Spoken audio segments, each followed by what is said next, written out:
마태복음 7장 21절에서 27절입니다.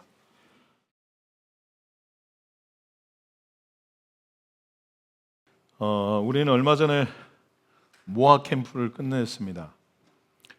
여러분 혹시 모아가 어떤 뜻인지 다 알고 캠프에 참여하셨는지는 모르겠지만 모아 썸머 캠프 또 모아 워시 캠프라고 말했던 모아 캠프는 해분이 올해 첫 단추를 꿰습니다만 저는 이 비전이 올 한 해로 끝나지 않고 계속돼서 이 군산 땅에 이 척박하고 어렵고 어둡고 혼탁하고 분열의 영이 심하고 음탕하고 또 소비적인 도시 이 군산 땅에 이 모아 캠프를 통해서 다음 세대들이 좀 예배가 회복되어지고 다음 세대들이 다시 살아나는 촉매제가 되고 싶습니다.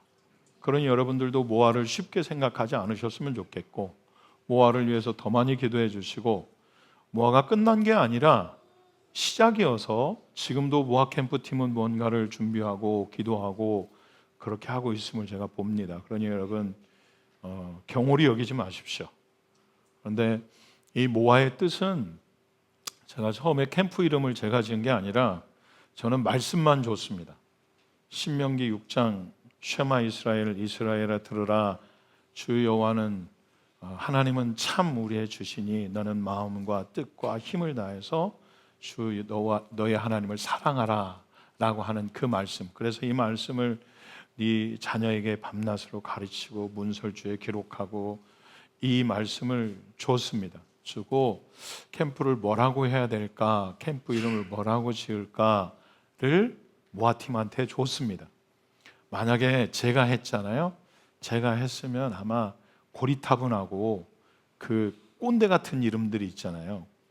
꼰대 썸머 캠프 뭐 이런 거 했을 것 같은데 너무 귀하게 모아라고 지어서 저한테 알려줬어요. 무슨 뜻이냐 그랬더니 모아는 might 그러니까 힘 그리고 obey 순종 그리고 act 행함 그리고 heart 마음을 다해서 여호와 하나님을 사랑하고 또 이 땅의 청소년 청년들을 모아서 함께 예배한다라는 뜻입니다 라고 해서 옳다구나 참 똑똑하구나 너희들은. 그래서 그 이름으로 그냥 지나갔습니다. 오늘 말씀은 제가 말씀을 준비하다가 설교의 제목을 뭐라고 할까 하다가 모아라고 했습니다. 왜냐하면 지난 시간에 드렸던 산상수훈의 말씀들 가운데 마지막 4가지 비유 기억나십니까? 좁은 문과 넓은 문 그리고 거짓 선지자와 참 선지자 좋은 나무와 나쁜 나무라고 하는 그리고 오늘 3번째 비유는 거짓 제자와 참 제자 4번째 비유는 어리석은 건축자와 지혜로운 건축자에 대한 비유 이 4가지입니다. 사실 앞선 3가지 좁은 문 넓은 문 좋은 나무 못된 나무 그리고 오늘 여러분들에게 말씀드릴 좋은 제자 나쁜 제자 이것은 나머지 어리석은 건축자와 지혜로운 건축자가 한마디로 정의를 딱 해서 오늘 본문은 산상수훈의 결론 중의 결론이라고 보셔야 될 것 같습니다. 그래서 오늘 말씀을 잘 들으셔야 지금까지 들었던 올 한 해 여러분들이 들으셨던 마태복음 산상수훈의 말씀은 결론은 이것이었구나 라고 하는 것이 깨달아질 겁니다. 우린 좁은 문과 넓은 문 그리고 좋은 나무와 못된 나무라고 하는 비유를 통해서 제자들을 향해서 주님께서 너희는 이 패역하고 더러운 세대 썩어지고 부패한 세대 가운데서 나를 선택한 사람들이다. 좁은 문이고 좁은 길이고 협착해서 때때로 고난당하고 핍박받을 수 있는 그 길을 선택한 너희들 제자들 너희들은 참 잘 선택했다. 그러니 이제는 좋은 열매를 내다오. 이게 지난 시간 말씀드렸던 설교입니다. 기억나십니까? 오늘 말씀 21절부터의 말씀은 첫 번째 비유는 참 제자와 거짓 제자에 대한 말씀이었습니다. 이미 예수를 선택해서 좁은 길로 들어섰던 그 제자들 그들이 혹여라도 못된 나무, 부패하고 썩어져 버릴 그런 제자가 될까 봐 주님의 높아심입니다. 왜냐하면 마지막 그날에 나더러 주여 주여 하는 자마다 다 아버지의 나라에 들어갈 것이 아니요 아버지의 뜻대로 행하는 자라야 아버지의 나라에 들어갈 것이라고 말씀하시거든요. 근데 여기 나더러 주여 주여 하는 자마다 모이 퀴리에 이렇게 말하거든요. 이게 어떤 뜻이냐면 우리 퀴리오스 주여 아시잖아요. 주님이라고 하는 뜻을 아실 터인데 이걸 2번이나 반복해서 당신은 우리의 구세주입니다. 당신은 우리의 모든 것 되십니다. 라고 고백은 해요. 그러니까 종교적인 열심들은 참 많아요. 여러분 누구를 얘기하는지 아시겠죠? 바리새인들, 서기관들, 못된 나무라고 말했던 부패한 나무. 이해되시죠? 말은 해요. 종교적 열심도 있어요. 하나님을 늘 찾아요. 뭔가는 해요. 분명히 합니다. 참 믿음 좋다 라고 말할 만큼의 액션들이 있어요. 그리고 난 다음에 그 다음에 뭐냐면 우리가 주의 이름으로 귀신을 내어 쫓았고 병든 자를 고쳤대요. 근데 나는 너희들을 도무지 알지 못. 여기 도무지 알지 못한다라고 말씀하시는 이 진짜 뜻이 뭐냐면 나는 한 번도 너를 안 적이 없다. 여러분 이거 무서우셔야 돼요. 아니 지금까지 예수 그리스도 이름으로 귀신을 내어 쫓았다니까요. 내어 쫓았어요. 누가복음 10장에 보면 예수님이 파송했던 70제자, 12제자 말고 70제자가 나와요. 이 70제자가 갔다 돌아와서 예수님 앞에서 이렇게 보여요. 주님, 귀신들도 예수 이름 앞에서 벌벌 떨더이다. 그래, 나도 봤다. 사단이 번개처럼 떨어지는 걸 내가 봤다. 이제 내가 너희에게 뱀과 전갈을 밟으며 사단의 권능을 제어할 권세를 주었으니 누구도 너희를 해치지 못하리라.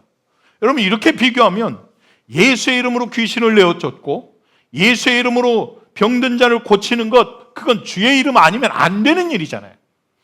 주님이 허락하신 일이 아니면 안 되는 일이라고요. 맞습니까?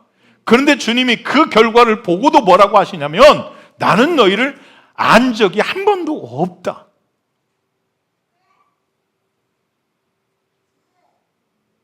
여러분 저는 정말 무서운 게 뭐냐면 내가 예수의 일을 하겠다고 목사가 돼서 지금까지 달려왔는데 주님 앞에 갔어. 그런데 주님이 나는 너를 모른다. 나는 너를 도무지 알지 못하노라. 사도 바울이 얘기하는 것처럼 내가 복음을 전한 후에 버림받을까 두렵다 라고 고백하고 있는 것처럼 나 너 모른다. 이게 여러분 안 두려우세요? 저는 이게 너무 두려워요. 혹 그럴 일 없어요. 그러시지 않을 분이신 거 내가 너무 잘 알아요.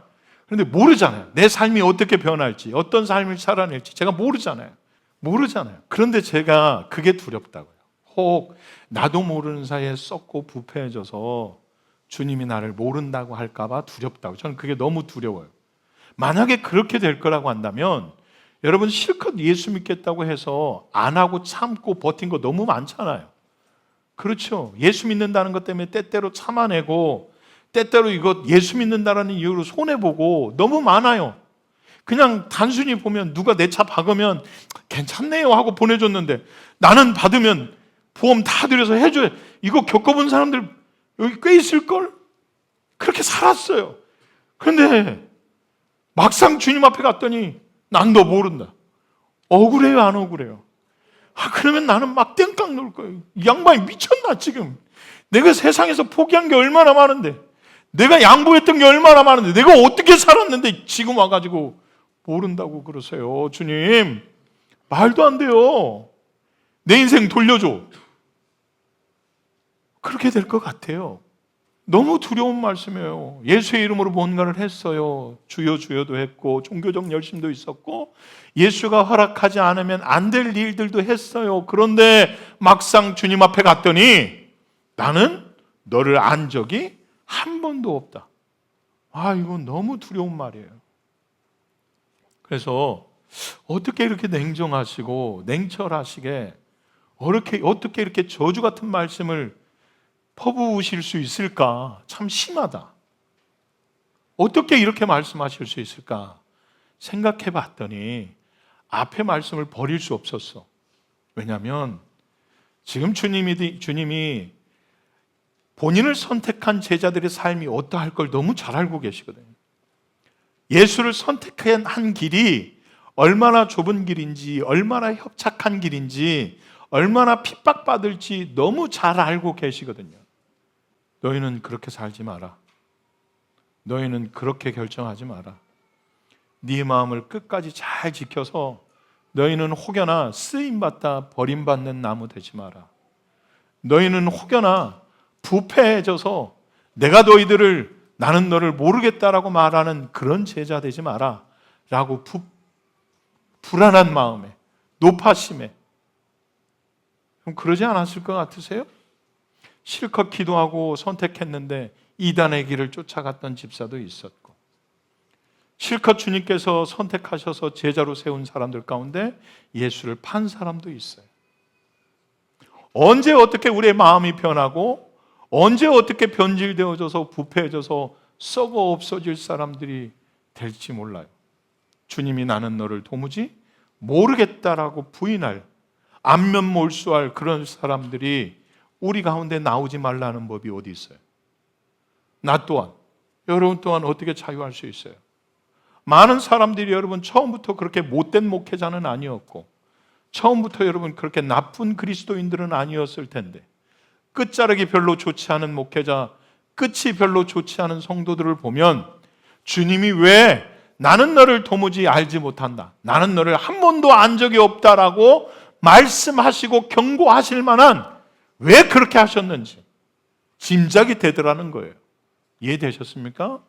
바리새인들, 종교 지도자들, 이 사람들이 처음부터 나빴던 사람들은 아니거든요. 그들은 그 400년 중간기에 우리의 믿음을 어떻게든 한번 지켜보겠다고 스스로 만들어내서 율법을 지키고 말씀대로 살아가겠다고 결단했던 사람들이에요. 그런데 그들이 지금 화 있을진저 독사의 자식들아라고 책망받는 사람들이 돼버렸잖아요. 그러니 여러분, 지금 예수 잘 믿고 있다고, 지금 내가 열심히 예배하고 있다고, 지금 내가 목사고 지금 리더라고 훗날 주님 앞에 섰을 때 잘했다라고 칭찬만 받을 일은 한번 생각해 봐야 된다는 거죠. 어떻습니까?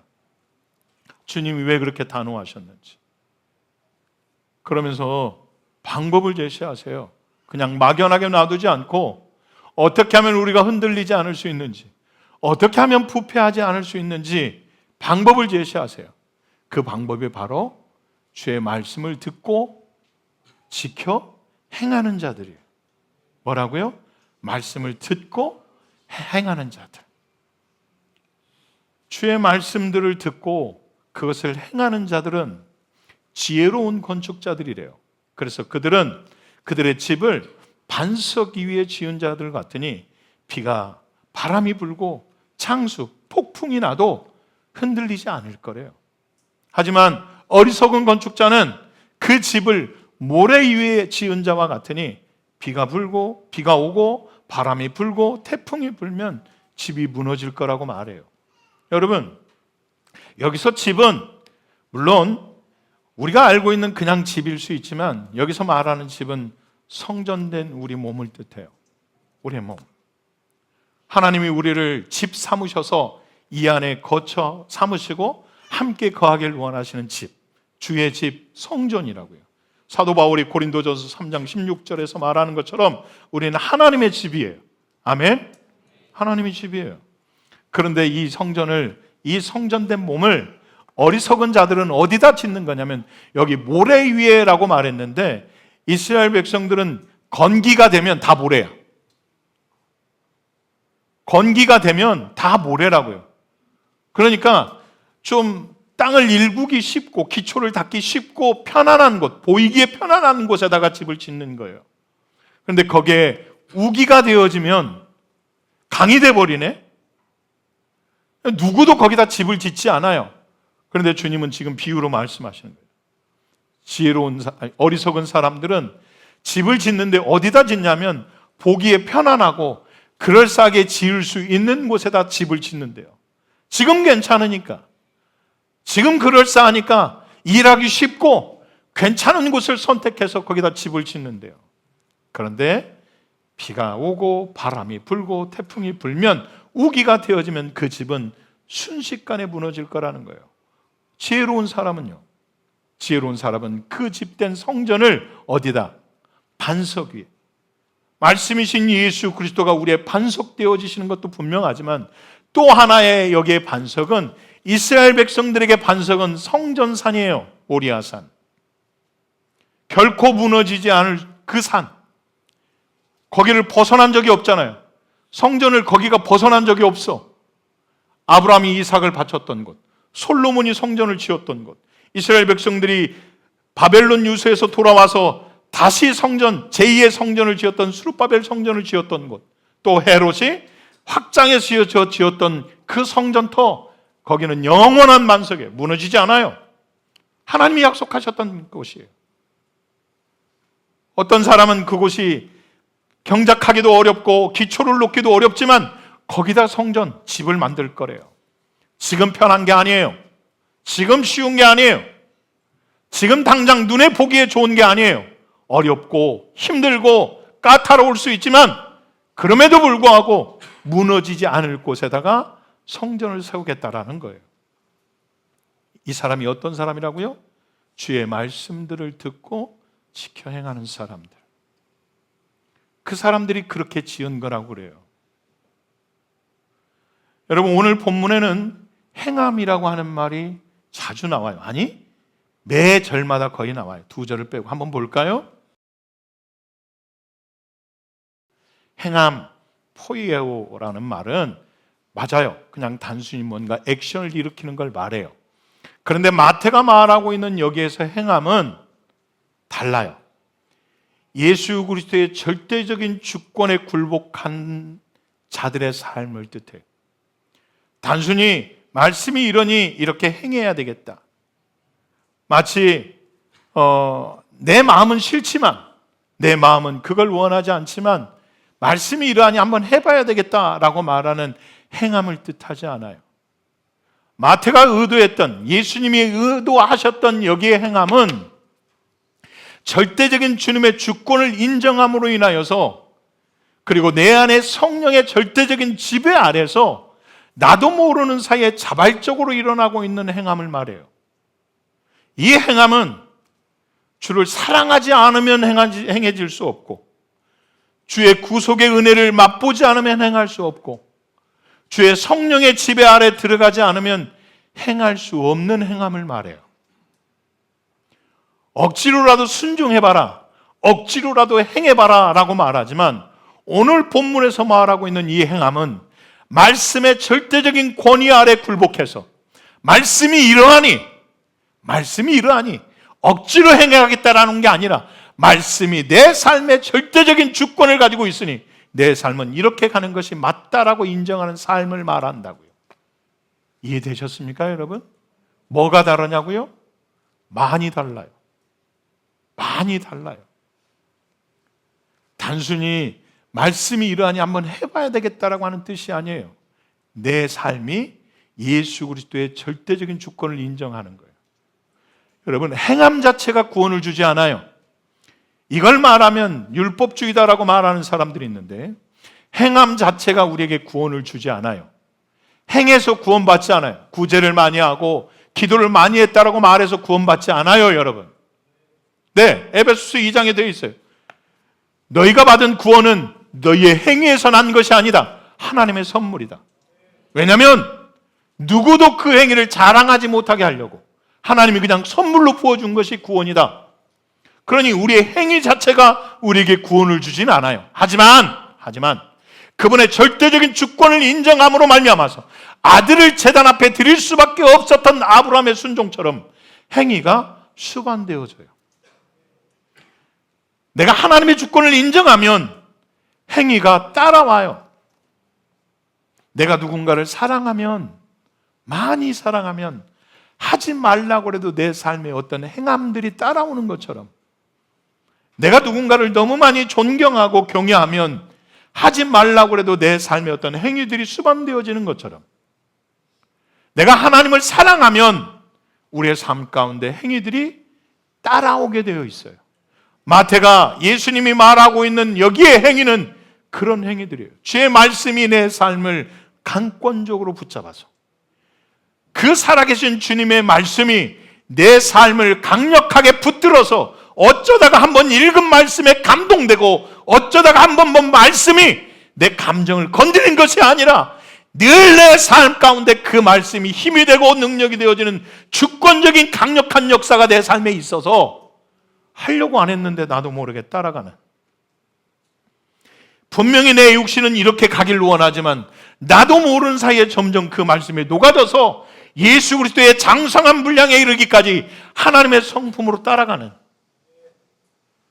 그 행함을 말해요. 그렇게 행하는 걸 우리는 순종이라고 해요. 순종은 여러분 복종하고 달라요.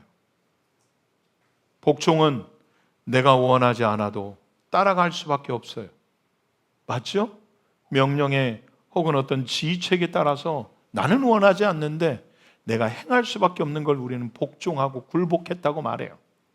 순종은요, 이건 그저 내 삶에 이것들이 다 녹아져 있어서 자연스럽게 따라갈 수밖에 없는 내 마음에서 우러나는 자발적인 행함들을 우린 순종이라고 그래요. 그래서 이 순종의 씨앗이 바로 하나님의 말씀이에요. 아멘. 그 하나님의 말씀이 내 삶 가운데 심겨져서 아름답고 가치 있는 열매를 맺게 되는 거예요. 억지로 만들어내다 보니까 썩은 나무, 이상한 열매가 자꾸 열려요. 억지로.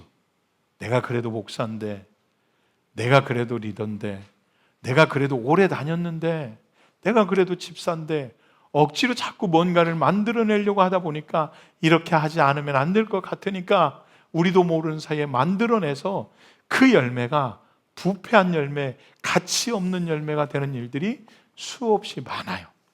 많아요.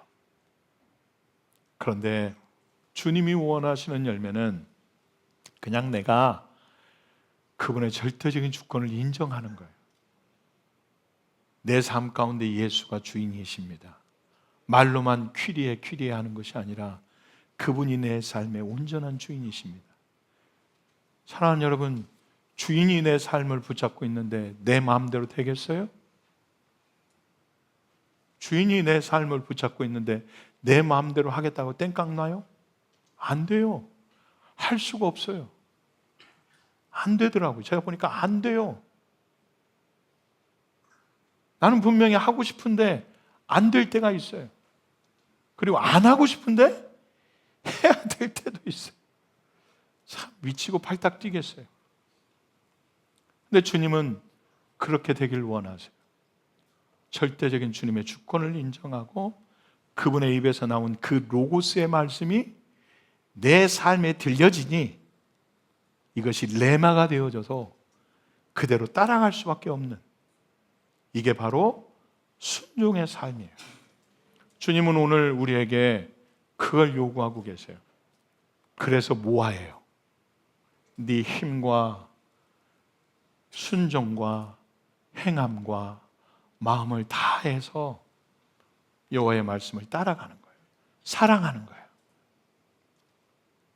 사랑하는 여러분, 저는 해분의 모든 성도들이 모아가 되시길 축복해요. 아멘. 믿음 있니? 믿음 있어? 그러면 네 행위를 좀 보여다오. 요구했던 야고보처럼 행함이 없는 믿음은 죽은 믿음이라고 말하고 있는 야고보처럼 행함을 앞세워서 자칫 잘못하면 썩고 부패한 열매를 맺어요. 하지만 그분 앞에 굴복하고 그분의 주권을 인정하고 그분을 따라가다 보면 하지 말라고 그래도 할 수밖에 없더라고. 그렇게 될 수밖에 없어요. 안 하고 싶은데 하게 되어져요. 가기 싫은데 가게 되어지고, 나는 자고 싶은데 일어나게 되어져요. 이게 순종이에요. 제가 내 마음과 뜻과 힘 다해서 내 하나님을 사랑하고 이걸 모아팀한테 던졌다고 그랬잖아요. 그래서 모아라고 지어와서 오베이는, 순종은 여기 안 들어있어도 되겠는데? 라고 말했어요. 맞죠, 여러분? 무슨 말인지 이해되시겠어요? 모아에 오가 들어있다고요. MO, 오베이가 들어있어서 네 마음과 뜻과 힘 다해로만 이름을 줘도 좋을 것 같은데 오를 다른 걸로 바꾸면 어떠냐? 오 영단어를 다른 걸로 바꾸면 어떠냐라고 했더니 그 자리에서는 알겠다고 그러더라고. 근데 그 다음 날도 왔는데 이 오가 여전히 오베이인 거예요. 순종. 왜 애들이 이렇게 했지? 처음엔 제가 불순종하겠더라고. 왜 이렇게 지어왔지? 그러다가 제가 신명기를 다시 봤잖아요. 신명기를 다시 봤어요.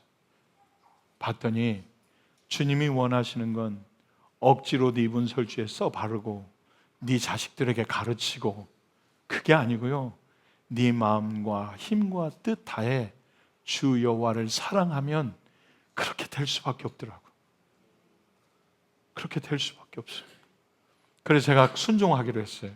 그래서 오가 여기 들어있는 거구나. 순종하기로.